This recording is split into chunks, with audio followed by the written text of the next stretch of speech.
Méditation du 11 octobre. Qu'est-ce que je ressens? Venez à moi, vous tous qui êtes fatigués et chargés, et je vous donnerai du repos. Matthieu 11, verset 28. Quelle est la différence entre se sentir coupable et ressentir de la honte? Je n'avais jamais beaucoup réfléchi à cette question avant de lire ce que Lewis Mendes, un auteur chrétien bien connu, a écrit sur le sujet. Mendes raconte comment un jour, sans savoir pourquoi, il s'est senti coupable. Il a essayé d'en découvrir la cause, mais il ne se rappelait pas avoir fait quelque chose de mal. Il a donc raconté à son bon ami Neil Warren ce qui lui arrivait. Sans trop réfléchir, Neil lui a dit que son problème n'était pas la culpabilité, mais la honte. Mendes dit qu'il n'a pas compris tout de suite ce que son ami voulait dire. Il a compris après, alors qu'il rendait visite à sa mère à l'hôpital. À un moment donné, il a entendu dire qu'elle était très heureuse parce que le Seigneur lui avait pardonné, puis elle a ajouté: « Oh Lewis, tu sais que j'ai été une grande pécheresse. » Une grande pécheresse? Quelle surprise pour Mendes!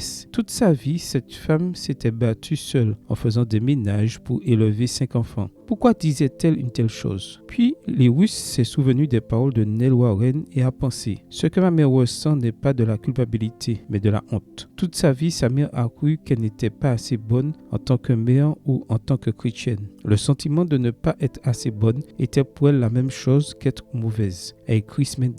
Quelle est donc la différence entre la culpabilité et la honte? Selon Mendes, la culpabilité est le produit de mauvaises choses que nous faisons. La honte, en revanche, est liée au genre de personnes que nous sommes. C'est le résultat de la conviction que nous ne sommes pas à la hauteur de ce que l'on attend de nous, que nous ne sommes pas assez bons. Bonne nouvelle, tant pour la culpabilité que pour la honte. Il y a un baume en Galaad. Jérémie 8, verset 22. En plus du précieux sang de Jésus-Christ qui fournit le remède parfait à votre culpabilité liée au péché, voir 1 Jean 1, verset 9, sa merveilleuse grâce vous assure que vous n'avez pas à attendre d'être bon pour venir à lui, comme le dit notre texte pour aujourd'hui. En d'autres termes, venez à Jésus tel que vous êtes. Apportez-lui dès maintenant tout ce qui vous fait mal au cœur. Si vous venez à lui, sa promesse est qu'il ne vous chassera pas. Prière. Seigneur Jésus, en ce moment je viens à toi tel que je suis, convaincu que tu ne me rejetteras pas. Aide-moi à croire que ton précieux sang purifie tous mes péchés et que par ta grâce je suis complet en toi. Amen. Bonne journée à vous et que le Seigneur vous bénisse.